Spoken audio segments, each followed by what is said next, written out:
Então, bom dia para todos, para aqueles que tiveram a oportunidade de almoçar ainda, agora até passar no meio-dia. Então, rapidamente explicando aqui, são dois artigos, um era para ter sido ontem, em virtude de ter chegado por volta das 11 horas, não foi possível, então vou apresentar ele hoje. E o outro era um artigo que estava programado para ser apresentado hoje, que é um artigo meu e parceria com o professor Sandro, e o professor Sandro não pôde estar aqui para fazer a apresentação do artigo, então vou ter que fazer a apresentação dos dois hoje, em virtude dos compromissos deles lá na Universidade do Estado. Então, esse trabalho aqui que a gente desenvolveu é a tentativa de fazer uma relação aqui, então, entre o nascimento das ciências humanas e a cultura e o desenvolvimento. A perspectiva de tentar descobrir quando é que a cultura passou a ser considerada um item importante dentro da questão do desenvolvimento. Então, a hipótese que nós levantamos lá, que é a emergência dos discursos em torno das relações entre cultura e desenvolvimento no século XX, e na atualidade, agora, portanto, vincula-se necessariamente ao surgimento e à afirmação das ciências humanas entre os séculos XVIII e XIX. A partir do nascimento das ciências humanas, surge, então, a discussão que inclui a cultura como promotora também de desenvolvimento econômico. Essa é a hipótese que a gente formulou aqui nesse trabalho, que vamos tentar sustentar agora. Então, contextualizando o nascimento das ciências humanas. Então, as ciências humanas nascem na Europa, entre os séculos XVIII e XIX, surge no contexto do movimento iluminista, cujas principais características são, então, a aposta na razão humana e a possibilidade de alcance da autonomia, liberdade de qualquer tutela, solução para os problemas através da razão, estende o uso da razão para todos os domínios, no campo político, econômico, inclusive, o religioso também, aposta na ciência e na técnica como forma de adequação do mundo, da natureza e das necessidades humanas, ou seja, que dá para a gente resolver todos os problemas relacionados à natureza e às necessidades que o ser humano tem a partir da ciência e da técnica, E na filosofia, então, Kant separa ali o âmbito da atuação da ciência e da metafísica, faz essa separação ali, Aqui, então, as filosofias do progresso, as apostas, então, da modernidade potencializadas pelo iluminismo, na construção de um projeto pautado na racionalidade científica e técnica, de forma da natureza e do mundo, conduziram as filosofias do progresso. Então, a filosofia do progresso é isso, Então, a partir aí da ciência e da técnica, dessa racionalidade, aí seria possível gerar o progresso e o tão sonhado desenvolvimento, As ciências humanas, então, nascem no bojo da justificativa das filosofias do progresso, então, justificadas aí pela ciência e pela técnica, E um exemplo aqui, então, é a física social de Augusto Comte, posteriormente denominada sociologia, então, o surgimento, então, da sociologia, Então, as ciências humanas, então, surgem no bojo da aposta iluminista, da racionalidade científica e técnica, aquilo que eu já falei antes, adotam os pressupostos metodológicos das ciências exatas e naturais, para passarem a existir. Então, o homem, em sua condição biológica, psíquica e social, como objeto de investigação e análise, então, tem um olhar aí mais complexo, sobre o homem, e justificam-se no bojo das filosofias do progresso, que é aquela que eu apresentei anteriormente ali, baseadas nessa questão da razão, da técnica e da ciência. Ideias vinculadas à projeção racional e científica do mundo humano. Aqui no século XX, com a crise da racionalidade científica e a técnica moderna, que é o que se vinha apostando até então, entra em crise, então, a partir da Primeira e Segunda Guerras Mundiais, coloca em crise o projeto moderno e sua aposta na racionalidade técnico-científica. Então, milhões de seres humanos morrem nos campos de batalha e nos campos de concentração, é o que coloca em xeque essa questão da racionalidade, que racionalidade é essa, A racionalidade técnico-científica demonstra sobre a dor ou sofrimento humano seus efeitos colaterais. Então, aqui os autores, colocam ali, eclipse da razão, é uma racionalidade experimental. Então, um pouco colocando em xeque, então, essa questão aí que estava colocado antes, que a ciência e a técnica, e essa racionalidade dariam um jeito de todos os problemas do ser humano, As ciências humanas, desenvolvimento e cultura. Então, aqui eu tento encontrar o nexo, onde é que a gente poderia, digamos assim, convergir os trabalhos a partir daquilo que o Sandro, que é mais da área das ciências humanas, e aquilo que a gente está estudando na questão do mestrado. as filosofias do desenvolvimento surgem no bojo da crise da filosofia do progresso. Então, com a crise da filosofia do progresso, a partir dos questionamentos que a ciência, a tecnologia e a razão podem resolver todos os problemas do homem, então nasce então essa possibilidade da discussão de se incluir a cultura e o desenvolvimento, e que, na verdade, a cultura pode ser um fator promotor desse desenvolvimento. Então, o que está em jogo, para além da marcha do progresso científico, técnico e econômico, é o desenvolvimento humano. Então, aqui entra a questão do humano junto, e suas condições de possibilidade de alcance de autonomia ética e política. Para além dos grandes projetos, que era aquilo, o projeto de desenvolvimento, progresso, racionalmente estruturados, torna-se fundamental compreender as perspectivas culturais que formam a visão da comunidade dos povos. Então, aqui a gente está incluindo a questão dentro do desenvolvimento econômico, ou do desenvolvimento, a questão da cultura, como um fator a ser considerado também. Então, como considerações finais, essa relação em ciências humanas, desenvolvimento e cultura, a que conclusões a gente chega, As ciências humanas, em sua tríade constitutiva, biológica, econômica e linguística, colaboram para a crítica das filosofias do progresso, então elas contribuem para isso, tendo em vista que o técnico e o científico e a razão não explicam tudo, não são necessárias para garantir o sucesso do homem, para a transição e constituição das filosofias do desenvolvimento, que em seus fundamentos constitutivos implicam em reconhecer os pressupostos científicos, técnicos, os econômicos também, aqui incluindo sociais, culturais, políticos, linguísticos e biológicos, sobre as quais se apresenta o humano. Então, é uma visão mais geral que outros elementos precisam ser incluídos para chegar dentro do tão sonhado desenvolvimento. As filosofias do desenvolvimento, vinculadas prioritariamente às ciências humanas, buscam refletir o humano como resultantes da qualidade de vida em sua multiplicidade e possibilidades constitutivas, essa filosofia do desenvolvimento. Então, apresentando de maneira bem rápida aqui, sabendo que o pessoal também já tem angustiado para ir embora, e era um trabalho, eu só acabo apresentando dois. Então, em tese é isso, que a gente queria sustentar esse trabalho ali, é que a inclusão, então, do tema cultura, como promotor de desenvolvimento, ela nasce a partir, então, da criação das ciências humanas, E a cultura, então, é reconhecida aí como um fator fundamental para o desenvolvimento. Então, esse trabalho tem mais esse objetivo,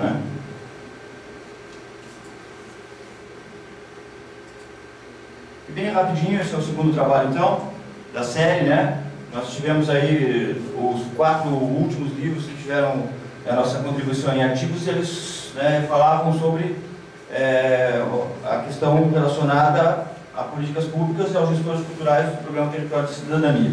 Então, nesse 5º artigo aqui, eu saí um pouco do foco, com o objetivo de pegar esse artigo, que é o primeiro artigo que eu trabalhei, ele trabalha na mesma lógica, só que com os gestores culturais. Então, o que eu fiz agora?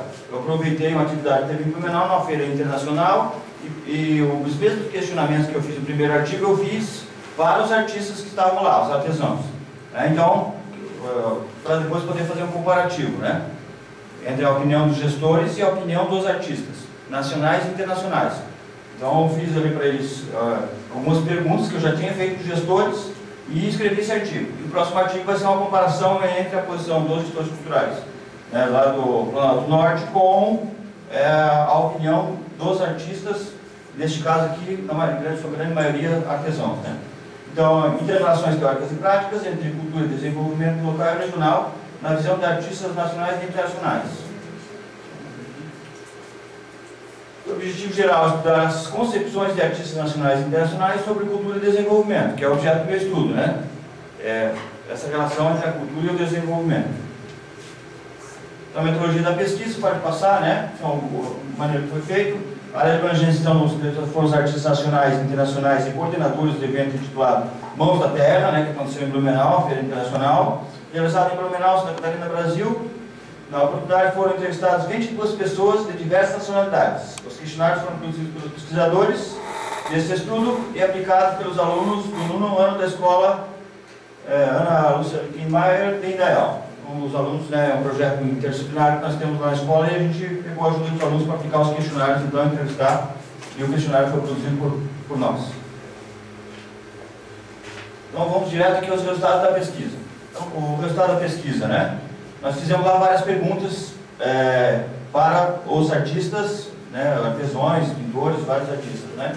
Então, ó, no que se refere à concepção de cultura, então a primeira pergunta é isso: qual a concepção que os gestores culturais tinham a respeito do termo cultura, né? Ó, a grande maioria dos artistas nacionais entrevistados relacionam a cultura a costumes, hábitos e tradições, formas de agir e se vestir, a música, a comida. A visão dos artistas nacionais sobre cultura é bem ampla, usando das próprias palavras das artesãos: cultura é tudo, tudo é cultura. Então, né, bem abrangente. Em 90% dos questionários a nível nacional, as pessoas colocavam no final, no meio ou em algum momento, né, primeiro justificava e depois colocava: cultura é tudo, tudo é cultura. Só invertia a palavra, mas, né, dos questionários.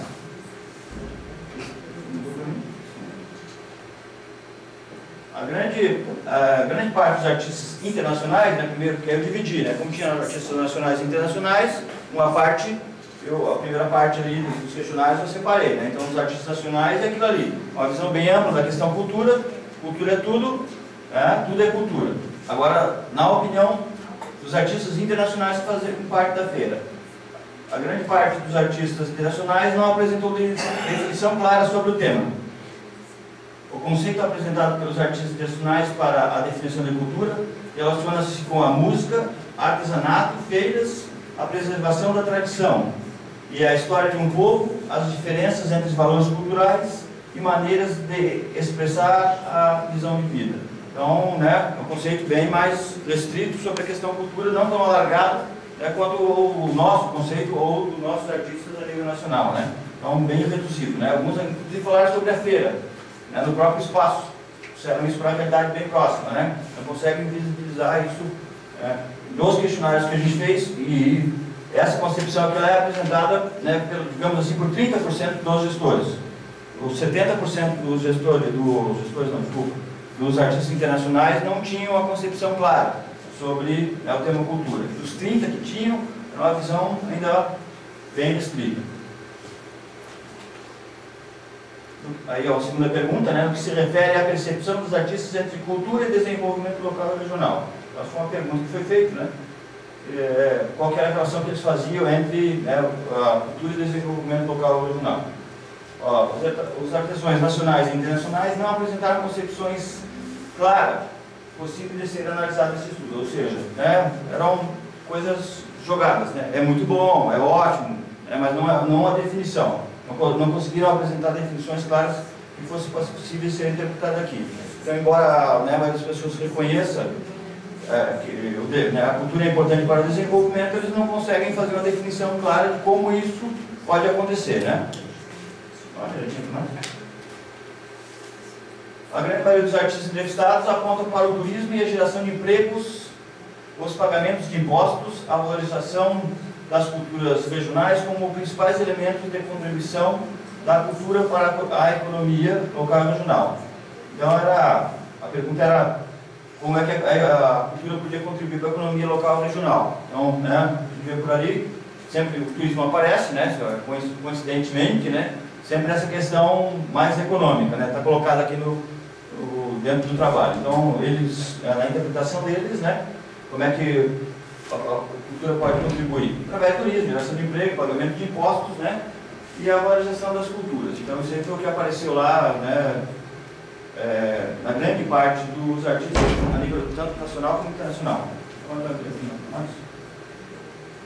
Conclusões, então, provisórias. Nesse estudo foi possível verificar que quase na totalidade dos casos, tanto os artistas nacionais quanto internacionais apresentam uma definição alargada da concepção da cultura, ou não apresentam uma concepção clara sobre o assunto.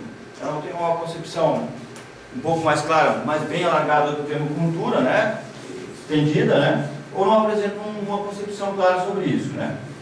E como está ali, né, cultura é tudo, tudo é cultura, né. Essa é a concepção mais alargada que a gente viu ali.